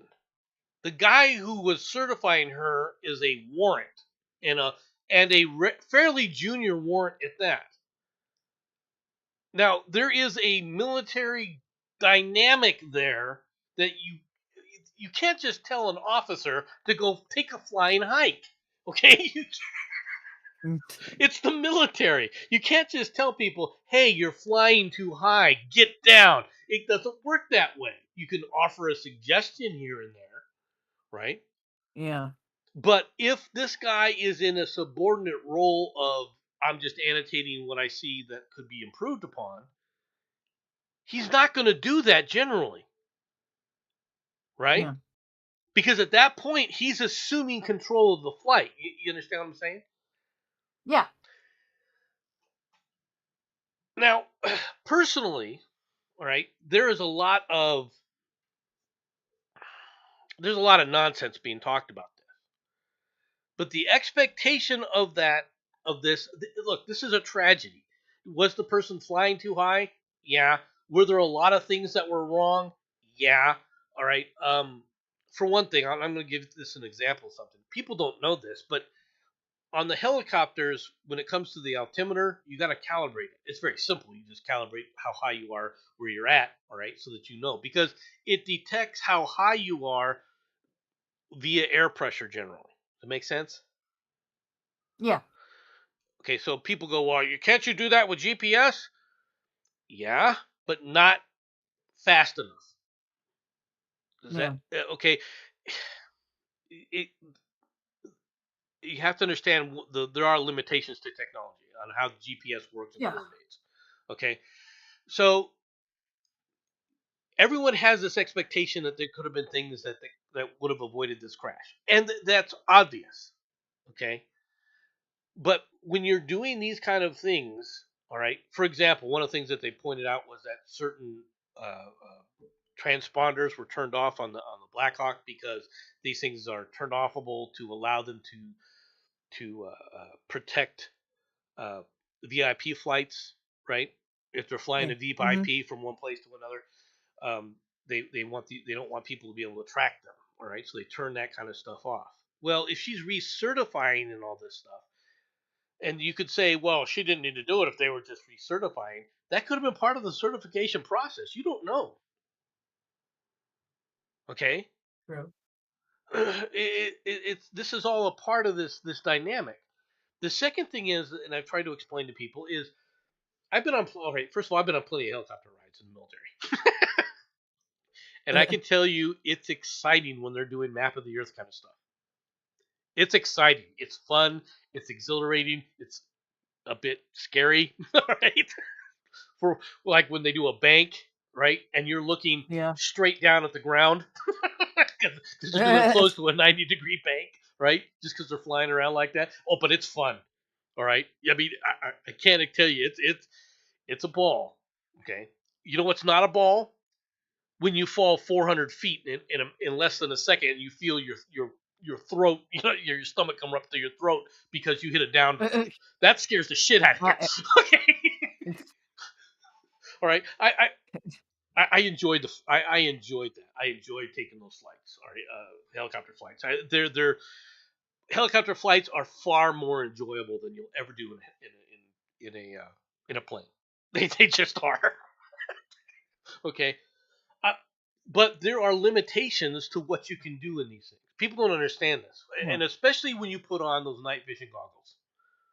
If you put on those nods, depending on who you're talking to, what year you're talking, your ability to see peripherally is zero. All right. And what's more is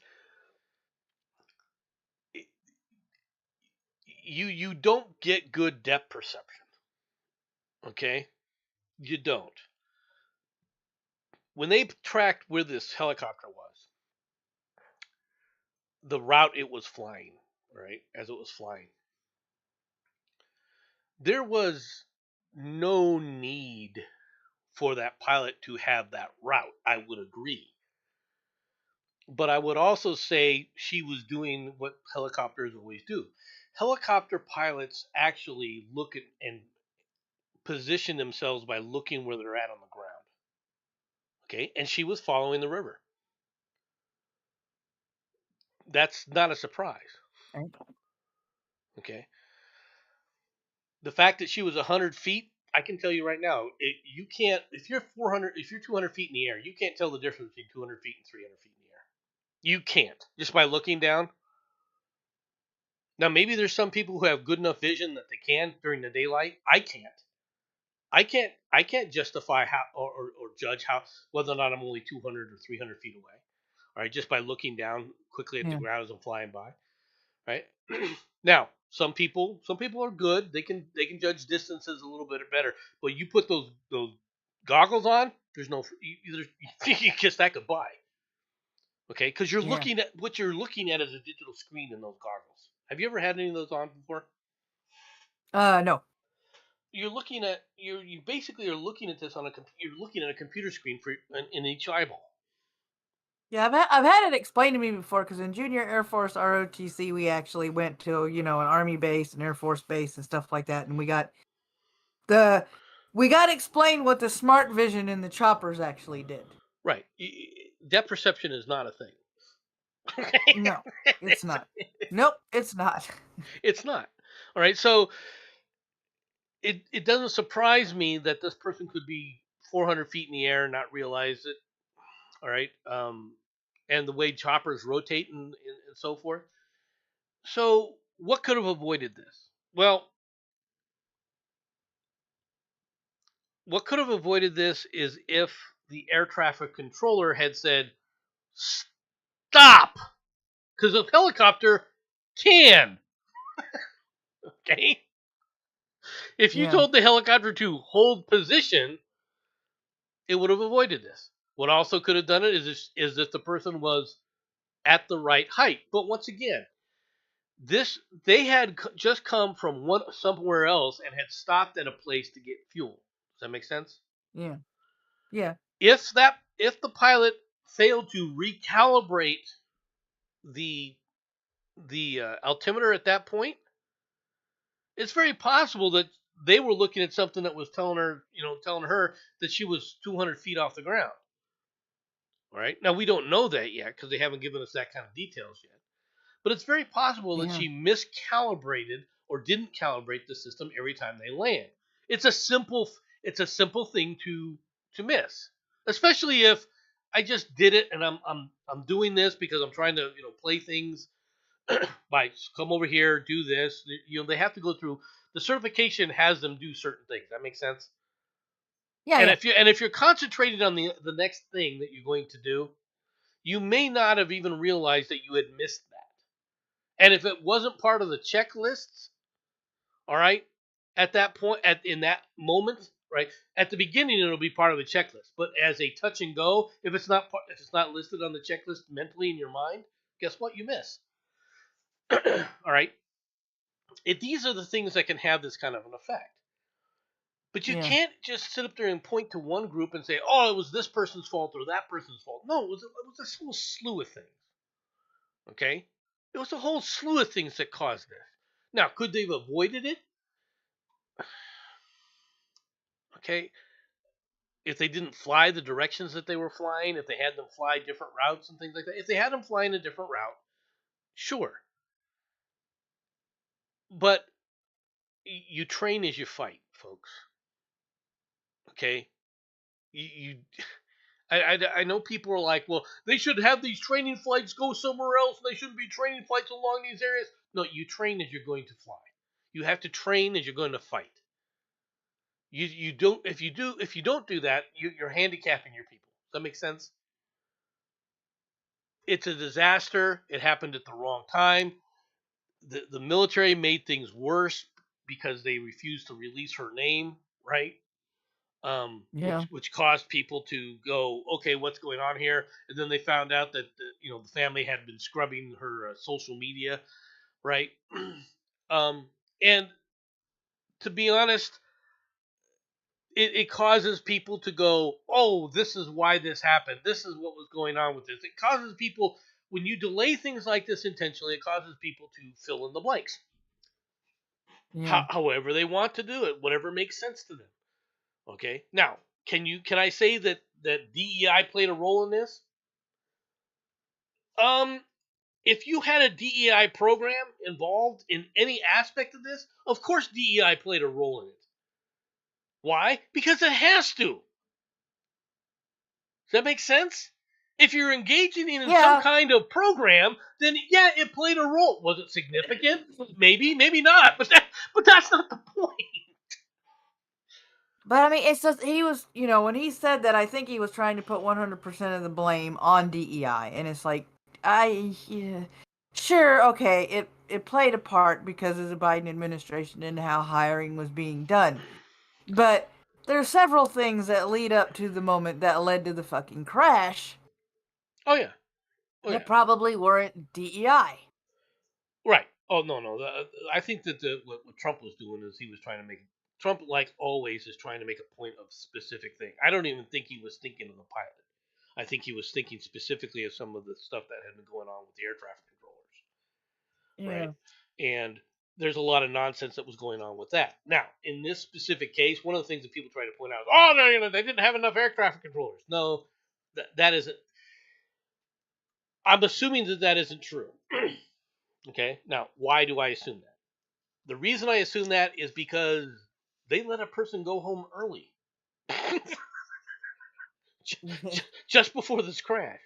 So the people there, at least the people in the tower, didn't think that they didn't seem to have a problem with reducing the number of people that were in the towers. That makes sense? Yeah. They thought they had it under control. Now maybe that was a bad judgment on their part. Okay. Which, I'm sure is going to be second guessed to, 7 days to Sunday. But no doubt. But to say that was the reason, no, I'm just going to say that there's less of that than what people think. The reality is there should have been. There's a number of things that everyone could have done, with the exception of the airline pilot. The airline pilot, he had no choice. Okay, yeah. He or she, I don't know who was flying the plane. He or she, whoever was in charge on the airline flight, I'm sure didn't even see that helicopter until the last minute, if at all. Right? Oh, I'm sure. And they say that they noticed that there was a tilt, like the guy tried to pull up, or the person tried to pull up, but that could have been simply a small adjustment as they were going in because of the buffeting, the general buffeting, right? Yeah. That doesn't mean that they even saw the helicopter, right? But they're doing things.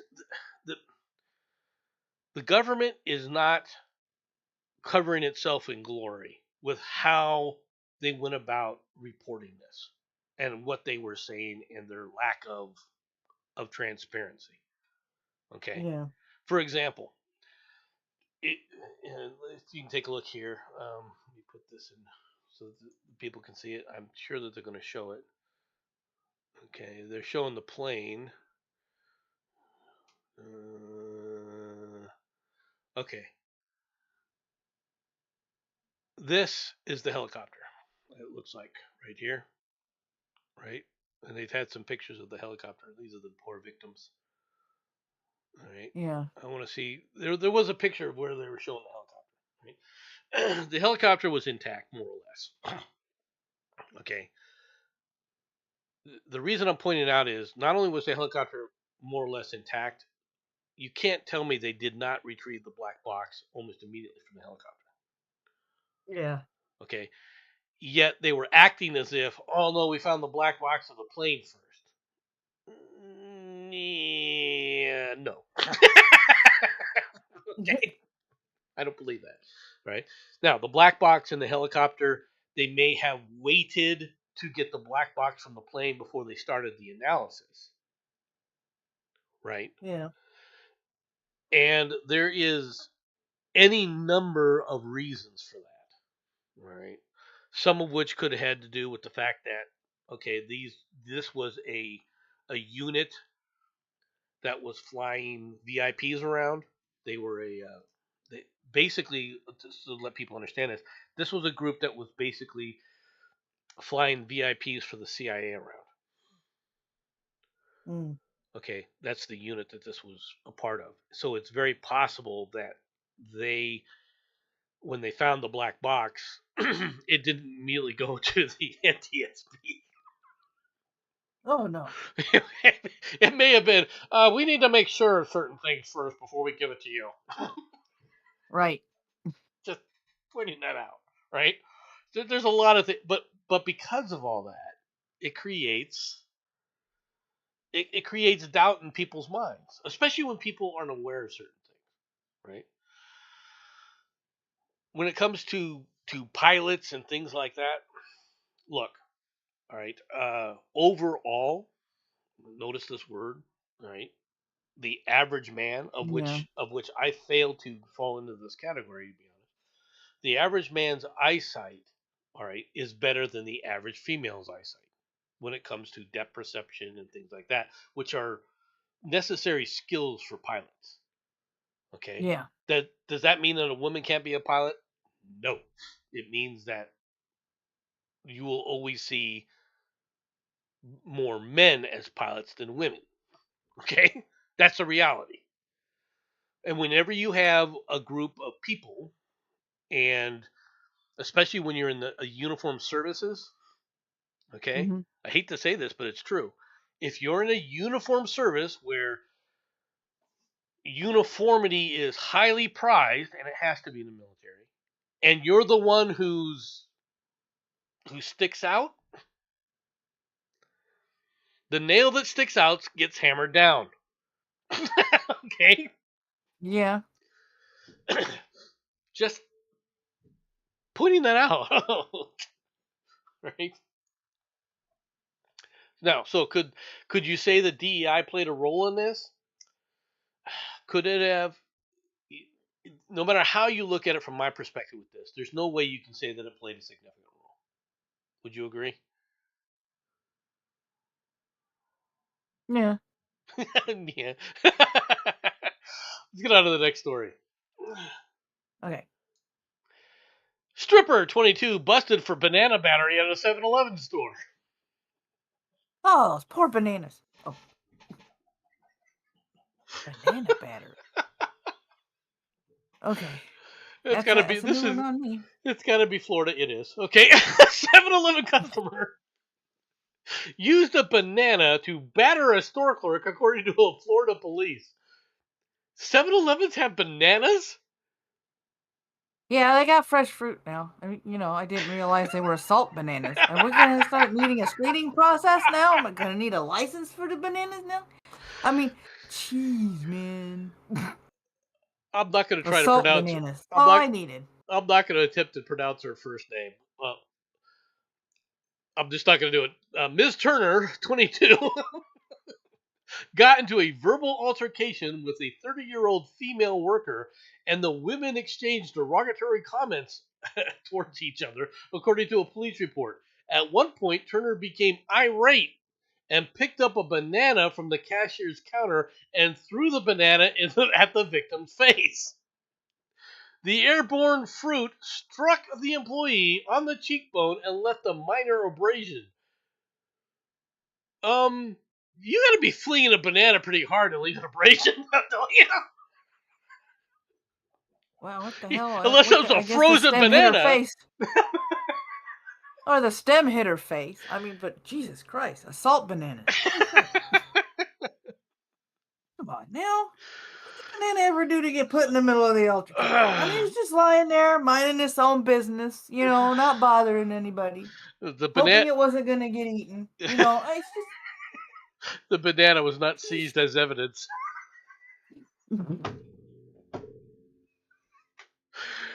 Seen at the right, Turner was arrested Thursday for battery and booked in the county jail on a misdemeanor count. Police records list Turner's employer as Baby Dolls, a Clearwater gentleman's club located 4 miles from the 7-Eleven outlet. So she was a stripper, so she knew how to handle the assault banana appropriately. Oh, I love this, James. It was a walk-in fruiting. It gets better. Now they just released that child CP guy on $100,000 bond.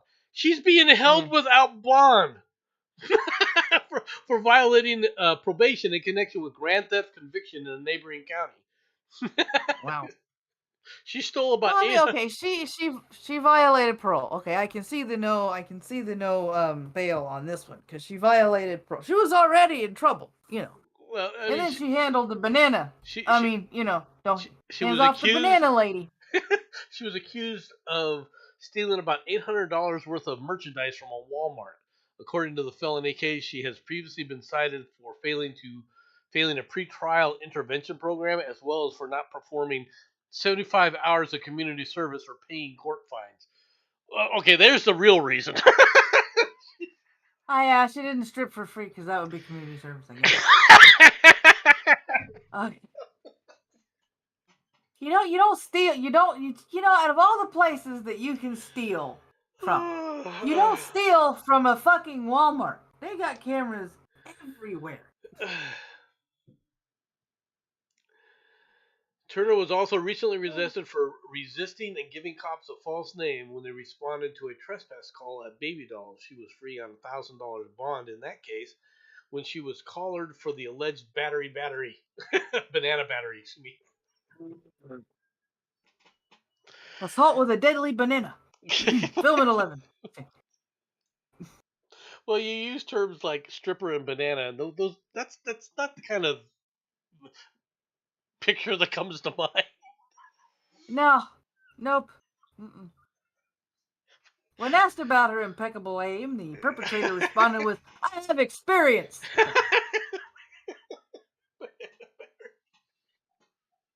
Thanks, Theo.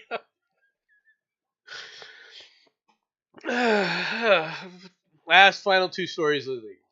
Stuck owl rescued from the front grill of truck.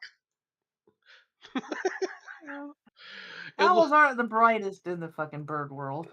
Right? Well, you gotta get I give the owl credit for its ambition, because if it took on this truck going, "This is my meal,"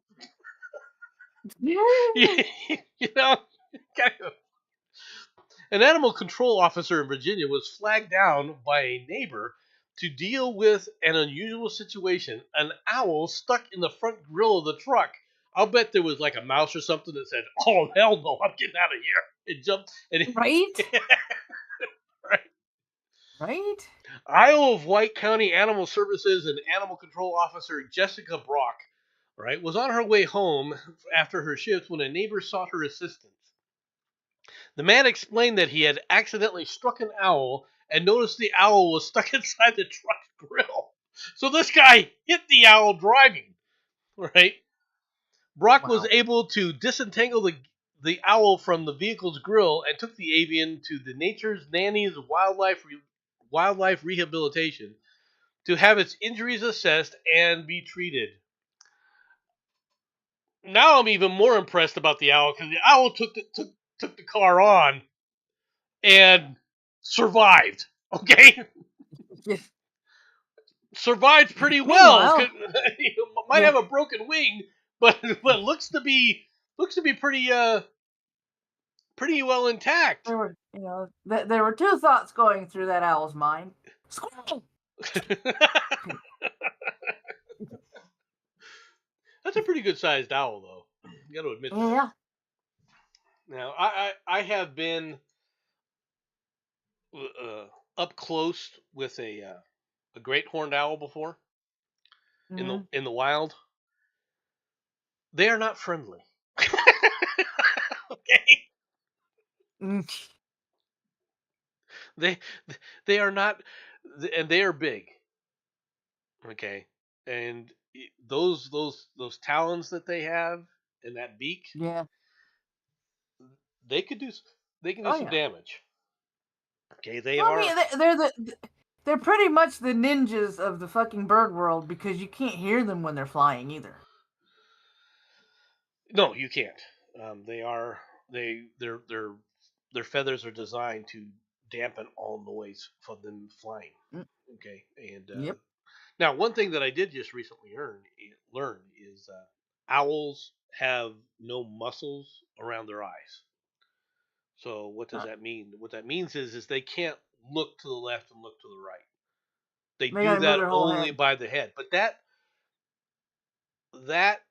I think is what makes people's fascination with owls stand out.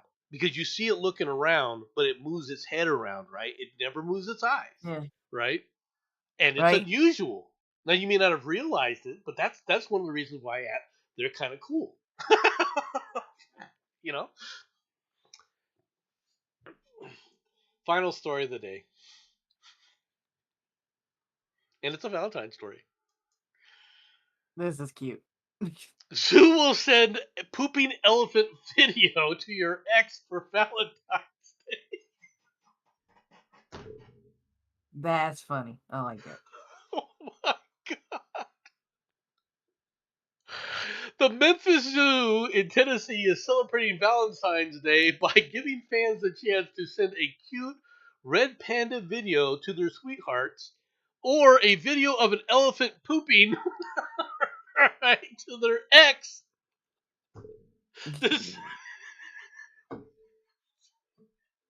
Yeah, I got to admit,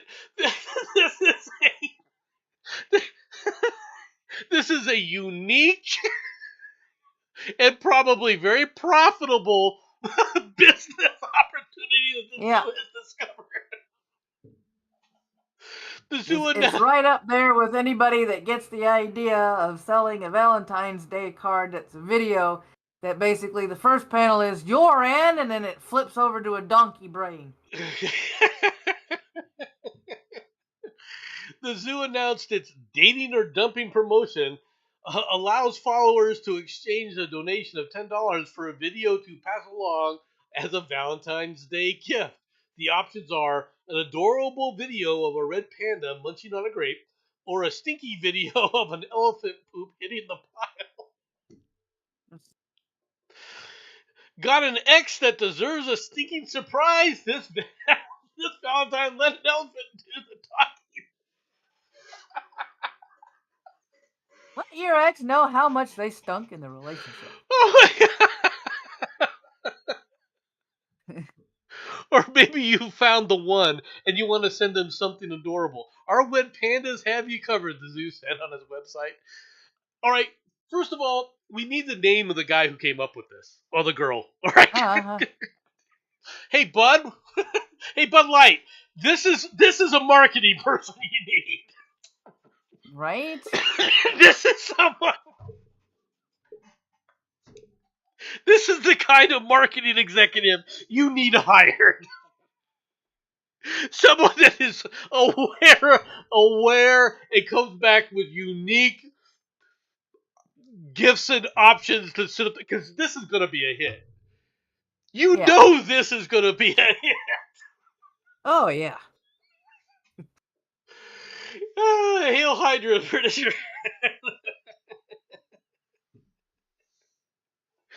Oh my god, this is awesome. Maybe it's your annoying neighbor, overbearing mother-in-law, or your ex, or that coworker that still gives you nightmares. This Valentine's, let an elephant do the talking. Name a turd after a turd.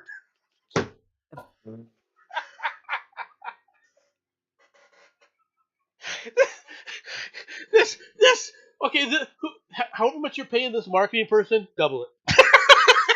Right? I wish we had people like this in our marketing department where I work. This is what you need. Oh my god. How shitty was your last relationship? I don't know. Each video comes with a digital card. At the end of the campaign, we'll announce the most popular names of daters and dumpers. So make your move. Wow.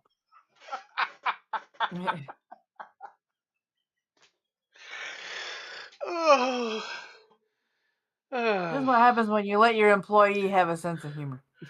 Well, it's more than just. I'm serious though. If you wanted to make money on some kind of like promotional thing like this, you can't tell me that this zoo isn't making money hand over fist right now. Oh, they're getting donations. You know they're getting donations. You know, I'll bet this is at least $500,000 to more donations. Just for both. I wouldn't doubt it. Right? You know people are like, oh, I got a lot of people to send things to. Last year budget was just a candy box and everything else about $50. Oh, I'm spending like $300 this time because I'm sending lots of stuff out. Right. Both good and bad. Gotta give him credit. Okay, everybody, that was the final story. Hope that you all had a good day. Hey, hope everything else continues well. Thanks for coming out, everybody. I'm going to go ahead and end the stream. You got any last words, Maddie? Catch you later. Be good, and if you can't, behave, and if you can't behave, at least be good at it. All right, later. Bye-bye, everybody. Bye-bye.